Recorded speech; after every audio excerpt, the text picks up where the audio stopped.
So hello friends, easy learning या चॅनलवर आपले सर्वांचे स्वागत. ठीक आहे.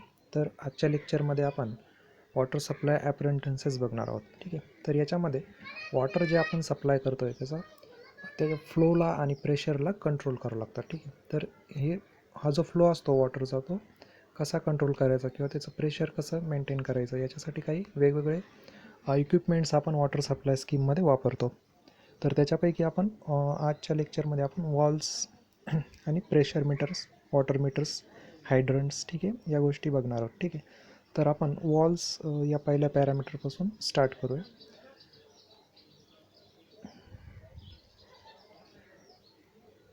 सो बेसिकली आपल्याला वॉल्स आपण जनरली आपल्या वॉटर सप्लाय सिस्टीममध्ये सर्वांनी वॉल्स हे बघितलेलेच असतील. ठीक आहे.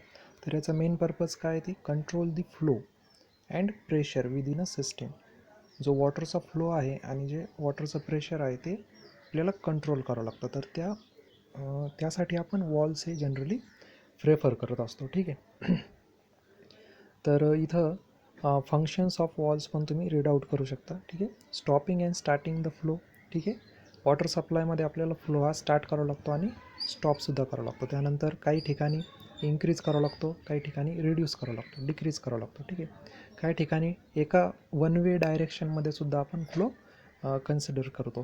तर या प्रत्येक फंक्शन परफॉर्म करण्यासाठी आपल्याकडे वेगवेगळ्या प्रकारचे वॉल्स हे यूज केले जातात. ठीक आहे. तर आपण we will see these valves one by one. Okay. So first one is sluice valve. ठीक आहे. स्लुईस वॉललाच आपण गेट वॉल किंवा शट ऑफ वॉलसुद्धा म्हणू शकतो. ठीक आहे. आता या स्केचमध्ये आपण स्लुईस वॉल, ठीक आहे, शट ऑफ वॉल और गेट वॉल. ठीक आहे. आता हा जो गेट वॉल आहे किंवा स्लुईस वॉल आहे हा ॲट समिट पोर्शन, ठीक आहे, म्हणजे हाय लेवलला इस्टॅब्लिश करण्यात येतो जिथं लो प्रेशर असतं. हायेस्ट लेवल म्हणजे लो प्रेशर. ठीक आहे. म्हणजे समिट जे असतं म्हणजे जो अप्पर पोर्शन असतो. ठीक आहे. This is your upper portion of pipeline. ठीक आहे. तर या अप्पर पोर्शनवर आपण गेट वॉल किंवा स्लुईस वॉल हा इस्टॅब्लिश करत असतो. ठीक आहे. सो मेन पर्पज काय आहे स्लुईस वॉलचं की रेग्युलेट्स फ्लो. ठीक आहे. जो पण फ्लो आहे त्याला रेग्युलेट करणं in the sense stop or start the flow. This is nothing but your regulation of flow. ठीक आहे. तर हे त्याचा मेन पर्पज आहे. त्यानंतर डिवाइड्स द मेन लाईन. ठीक आहे. एखादी लाईन असेल म्हणजे पाईपलाईन असेल आणि त्याला डिवाईड करायचं असेल दोन पार्ट्समध्ये. ठीक आहे. तर त्यावेळेससुद्धा तुम्ही स्लुईस वॉल हा कन्सिडर करता. त्यानंतर आपण हे बघितलं प्लेस ॲट समिट्स. ठीक आहे. हाय लेवलला किंवा जिथं लो प्रेशर असतं त्या ठिकाणी तुम्ही स्लुईस वॉल हा प्रोव्हाइड करता. ठीक आहे. त्यानंतर चेक वॉल किंवा रिफ्लक्स किंवा नॉन रिटर्निंग वॉल. ठीक आहे. आता नॉन रिटर्निंग वॉल काय आहे की नॉन रिटर्न म्हणजे एका वन डायरेक्शनमध्ये जर फ्लो होत असेल किंवा तुम्हाला वन डायरेक्शनमध्येच फ्लो ऑकर करायचा असेल तर त्या ठिकाणी तुम्ही नॉन रिटर्निंग वॉल हा यूज करता. त्याला आपण चेक वॉल म्हणतो किंवा रिफ्लक्स वॉल म्हणतो. ठीक आहे. आता फॉर एक्झाम्पल जर बघितलं तर याच्यामध्ये आपण ट्यूबवेलमधून म्हणजे वॉटर एक्स्ट्रॅक्ट करतो. ठीक आहे. त्या ठिकाणी आपण पंप इस्टॅब्लिश केलेला असतो. ठीक आहे. तर पंपद्वारे ज्यावेळेस आपण वॉटर एक्स्ट्रॅक्ट करतो तर ते वॉटर आपण एका सिंगल डायरेक्शनमध्येच ते मूव आऊट करत असतो. ठीक आहे. तर त्या केसमध्ये काय होतं की बॅक फ्लो जो आहे तो प्रिव्हेंट केला जातो, म्हणजे परत वॉटर बॅक फ्लोमध्ये येत नाही. ठीक आहे. तर अशा ठिकाणी आपण चेक वॉल हा यूज करतो. ठीक आहे. जो सक्शन पाईप असतो ट्यूबवेलमधून आपण ज्यावेळेस वॉटर एक्स्ट्रॅक्ट करतो त्यावेळेस आपण सक्शन पाईप वापरतो तिथं. तर त्या ठिकाणी आपण चेक वॉल हा यूज करतो. ठीक आहे. तर हा पर्टिक्युलर क्वेश्चन पण ZP 2014मध्ये विचारलेला आहे. ठीक आहे. सक्शन पाईपसाठी आपण चेक वॉल हा यूज करतो. त्यानंतर रिलीफ वॉल. ठीक आहे. रिलीफ वॉल म्हणजे काय? Protects the water pipeline from bursting or water hammer. ठीक आहे.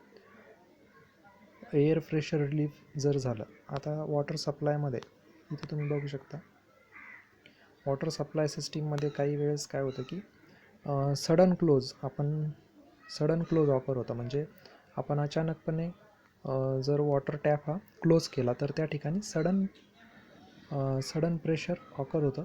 त्याला आपण वॉटर हॅमर प्रेशर पण म्हणतो. तर हे वॉटर हॅमर प्रेशर जे जनरेट झालेलं आहे त्याला रिलीज करण्यासाठी आपण सेफ्टी वॉल किंवा रिलीफ वॉल हा यूज करतो. ठीक आहे. त्यानंतर नेक्स्ट बॉल वॉल. ठीक आहे. आता बॉल वॉल कुठं यूज करतात, तर जो आपलं रिझर्वायर असतं, ठीक आहे, रिझर्वायर झोन्समध्ये आपण जे रिझर्वायर प्लेस केलं असतं, ठीक आहे, ओव्हरहेड रिझर्वायर्स किंवा सर्व्हिस रिझर्वायर्स, ठीक आहे, त्याला आपण एलिव्हेटेड टँक पण म्हणू शकतो. तर या ठिकाणी आपल्याला एका कॉन्स्टंट वेमध्ये फ्लो पाहिजे असतो, तर त्या ठिकाणी आपण बॉल वॉल हा यूज केला जातो. ठीक आहे. त्यानंतर ग्लोब वॉल. ठीक आहे, हाय हेड लॉस. ठीक आहे, ज्या ठिकाणी हाय हेड लॉस होत असेल म्हणजे बोर पाईप्समध्ये, ठीक आहे, बोर पाईप्समध्ये हाय हेड लॉस होतो, तर त्या ठिकाणी आपल्याला ग्लोब वॉल हा यूज केला जाऊ शकतो. ठीक आहे. त्यानंतर पायलट वॉल. पायलट वॉल हा हाय प्रेशर जनरेट करण्यासाठी यूज केला जातो. ठीक आहे. पायलट वॉल हा हाय प्रेशर ज्या ठिकाणी असतं, वॉटरचं हाय प्रेशर, त्या ठिकाणी पायलट वॉल हा यूज करतात. त्यानंतर बटरफ्लाय वॉल. ठीक आहे. Butterfly valve regulates and stops the flow in large conduits. ठीक आहे, जे लार्ज कंडिट्स असतात त्याच्यामध्ये वॉटर स्टॉप करण्यासाठी किंवा स्टार्ट करण्यासाठी आपण बटरफ्लाय वॉलचा यूज करतो. ठीक आहे. त्यानंतर कोन वॉल आणि फूट वॉल. ठीक आहे. कोन वॉल हा थ्रॉटलिंग फ्लो. ठीक आहे. थ्रॉटलिंग फ्लो मीन्स एका निमुळत्या पोर्शनमध्ये जर आपल्याला वॉटर हे फ्लो करायचं असेल, ठीक आहे, तर त्यावेळेस आपण कोन वॉल हा यूज करतो. ठीक आहे. त्यानंतर फूट वॉल. फूट वॉल प्रिव्हेंट्स डेब्रिज. ठीक आहे. Debris nothing but your floating matters. ठीक आहे, जे पालापाचोळा जो असतो तो वॉटर पाईपलाईनमध्ये एंटर करण्यापासून आपण प्रिव्हेंट करण्यासाठी फूट वॉल हा यूज करत असतो. ठीक आहे. तर या काही स्लाईड्स आहेत, याच्यामध्ये तुम्ही प्रॅक्टिकली आपण जे वॉल्स आपण डेली रुटीनमध्ये बघतो, तर ते स्केचेस तुम्ही इथं बघू शकता. ठीक आहे, जेणेकरून तुम्हाला एक आयडिया येईल की कशाप्रकारे वॉल्स हे यूज केले जातात. ठीक आहे. त्यानंतर नेक्स्ट पार्ट आहे स्टॉप कॉक. ठीक आहे. आता स्टॉप कॉक हा कशात असतो किंवा बीप कॉक. ठीक आहे, त्याला वॉटर टॅप पण म्हणतो आपण. तर PWD 2018मध्ये हा क्वेश्चन विचारलेला आहे. ठीक आहे. आपल्या घराचा जो नळ असतो त्याला आपण बीप कॉक म्हटलेलं आहे. ठीक आहे. तर ही जी पाईपलाईन असते याच्यामध्ये आपण बीप कॉक हा यूज करतो. ठीक आहे. जो आपल्या घरातला नळ असतो तो, म्हणजे आपण जो वॉश बेसिनवर यूज करतो किंवा किचनमध्ये यूज करतो त्याला आपण बीप कॉक म्हणू शकतो. ठीक आहे. त्यानंतर फायर हायड्रंट. ठीक आहे. फायर हायड्रंटवर पण MNC 2019मध्ये क्वेश्चन विचारलेला आहे. ठीक आहे. फायर हायड्रंट्स काय असतात, जिथं सर्वांनाच माहिती आहे आपल्याला की जिथं इन केस एमर्जन्सी केसमध्ये किंवा काही ॲक्सिडेंट झाल्याच्या नंतर ज्यावेळेस आग लागते, ठीक आहे, तर ती आग विझवण्यासाठी फायर हायड्रंट्स हे प्लेस केलेले असतात. ठीक आहे. तर त्यांचं इंटरवल किती पाहिजे, मॅक्सिमम आणि मिनिमम इंटरवल. ठीक आहे. तर त्याच्यावर MNC 2019मध्ये क्वेश्चन विचारला आहे. तर हे जे इंटरवल आहे ते मिनिमम 75 मीटर आहे आणि मॅक्सिमम 130 मीटर आहे. ठीक आहे. म्हणजे प्रत्येक 75 मीटरवर फायर हायड्रंट हा प्लेस केला गेला पाहिजे. ठीक आहे. त्यानंतर वॉटर मीटर. ठीक आहे. वॉटर मीटर कशासाठी यूज करण्यात येतं की इथं स्लाईडवर तुम्ही बघू शकता की वॉटर मीटर हे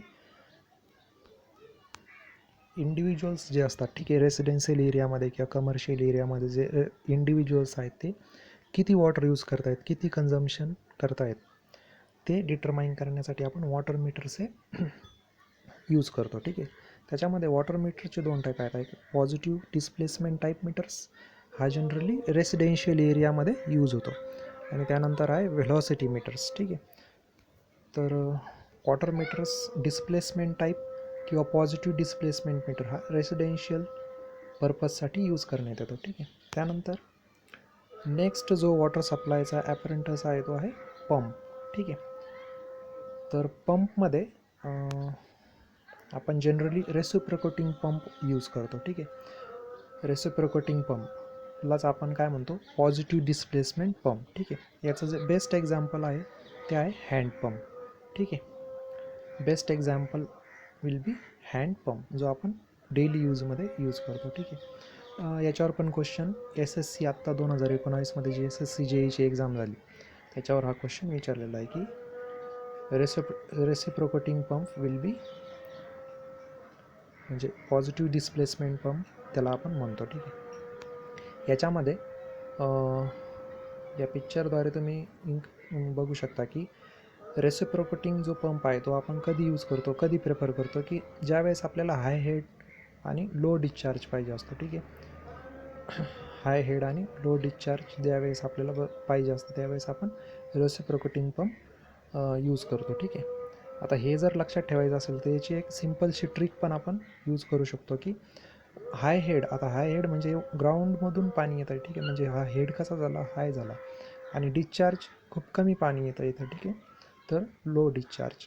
तर या प्रकारे आपण ट्रिक वापरून हे लक्षात ठेवू शकतो की रेसिप्रोकेटिंग पंप हा हाय हेड आणि लो डिस्चार्जसाठी यूज करण्यात येतो. ठीक आहे. त्यानंतर वर्क डन बाय पंप. ठीक आहे. याच्यावर पण बऱ्याच वेळेस एक्झाममध्ये क्वेश्चन विचारलेलं. ठीक आहे. तर याचे काही बेसिक फॉर्म्युले मी इथं डिस्कस केलेले आहेत. ठीक आहे. ते तुम्ही बघू शकता. Work done by pump will be calculated by gamma WQH. ठीक आहे. Then power will be calculated by this particular formula. ठीक है. Then WHP nothing but your water horsepower, and water horsepower will be gamma WQH divided by 0.735 and BHP. ठीक है. BHP is nothing but brake horsepower. ठीक है. So brake horsepower will be your WHP divided by efficiency neta. ठीक आहे. आणि हे जे parameters आहेत हे इथं डिस्कस केलेले आहेत. ठीक आहे. युनिट वेट किती घ्यायचं वॉटरचं, क्यू म्हणजे discharge, H is the head, P means power in watts. ठीक आहे. त्यानंतर 1 हॉर्स पॉवर म्हणजे 0.735 किलो वॅट्स. ठीक आहे. आणि जो फाय आहे तो इकॉनॉमिकल डायमीटर, कोणत्याही पंपचा इकॉनॉमिकल डायमीटर किती पाहिजे तर त्याच्यासाठी हा बेसिक फॉर्म्युला तुम्ही लक्षात ठेवू शकता. ठीक आहे. 0.972 1.22 √Q. ठीक आहे. सो इथं क्यू जो आहे तो तुमचा क्यू मॅक्समध्ये राहील म्हणजे मीटर क्यूब पर सेकंडमध्ये. ठीक आहे. तर त्यानंतर लास्ट जो पॅरामीटर आहे तो आहे पाईप्स. ठीक आहे. तर पाईप्स आपण वॉटर कन्वे करण्यासाठी वापरतो. ठीक आहे. तर त्याच्यामध्ये PVC पाईप आणि पॉलीप्रॉपिलिन पाईप हे दोन आपण डिस्कस केलेत कारण हे जनरली आपल्या एक्झाम्समध्ये विचारलेले. ठीक आहे. PVC पाईप हा SSC 2019मध्ये विचारलेला आहे. तर PVC पाईपच्या कॅरेक्टरिस्टिक्स काय आहेत, ती गुड इन्सुलेशन, हाय एक्सपान्शन आणि नो प्रॉब्लेम ऑफ इन्क्रस्टेशन. ठीक आहे. जे पाईप्स करोड वगैरे होतात तर ते करोड होत नाहीत PVC पाईप जर आपण यूज केले तर. ठीक आहे. तर ह्या कॅरेक्टरिस्टिक्स आहेत PVC पाईपच्या. त्यानंतर DFCCIL 2018मध्ये पॉलीप्रॉपिलिन पाईपवर एक क्वेश्चन विचारलेला होता. ठीक आहे. तर पॉलीप्रॉपिलिन पाईप हा जनरली ग्रीन बिल्डिंगचे जे प्रोजेक्ट्स आहेत आपले तर त्यामध्ये वॉटर सप्लाय स्कीमसाठी यूज केले जातात. ठीक आहे. ग्रीन बिल्डिंग्समध्ये. तर या प्रकारे आपण हा जो पोर्शन आहे वॉलचा किंवा वॉटर सप्लाय ॲपरेंटन्सेस तर त्यासाठी एवढा पोर्शन जरी केला तरी तो JEE लेवलच्या एक्झामसाठी कॉम्पिटेटिव्ह एक्झामसाठी सफिशियंट आहे. ठीक आहे. तर